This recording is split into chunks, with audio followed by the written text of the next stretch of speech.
Hey guys, welcome to Rosie's Dessert Spot. We are jumping right in. I have a cake project that I'm making for a friend. It is an extra tall christening cake. These are mud cakes that I've used. They are the red velvet based mud. And I am going to be cutting 3 cakes in half, stacking them together with ganache in the middle, just straight up ganache. It hasn't been cut with buttercream. It's just nice and firm. Reason why we want to do this is because knowing that it sets firm, sorry, it was just, it was really uneven. Knowing that it sets firm, the tall cake is going to be super stable. However, I am still going to add a little extra stability with 2 dowels running the whole length of the cake. So I'm going to press that ganache up against the side of the cake, anything that's sort of peeling out between the layers. That way it sets against the cake and it doesn't set hard and bulge. That's going to be a problem later if it does.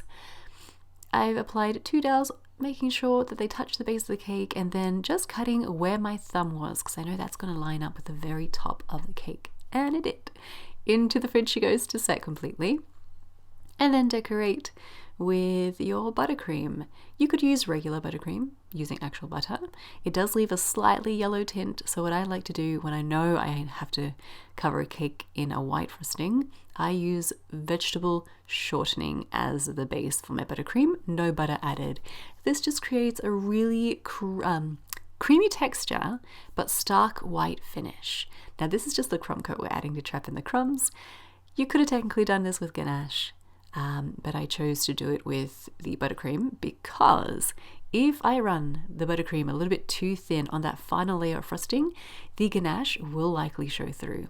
If I create a crumb coat in white, even if the final coat is a little bit on the thinner side because I went over the cake one too many times with my smoother, you're not going to see the ganache, you're just going to see white underneath, and so it affords you the ability just to continue working with the cake until you're happy without the risk of the ganache suddenly showing through because you've worked it too much and it's too thin. Fill in any air pockets as you go, or any kind of places where buttercream is missing. Trim off that top lip, clean up your cake board so you get any crumbs in your final layer, and then refrigerate for an hour if you can.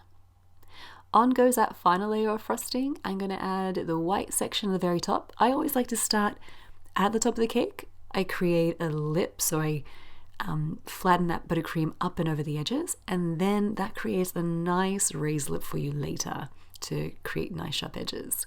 To the bottom half of the cake, I'm going to add in buttercream that has been tinted with half a drop of navy blue gel food color by Chef Master. Start to smooth it out and then fill in any pockets as you go.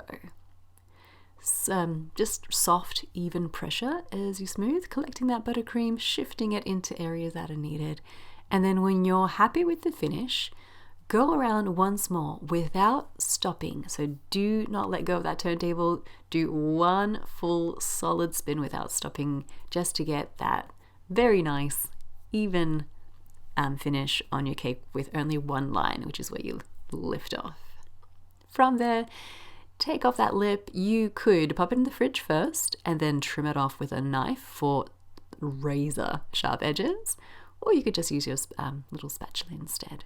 While the frosting is still wet, I'll add my cross and the cake is complete.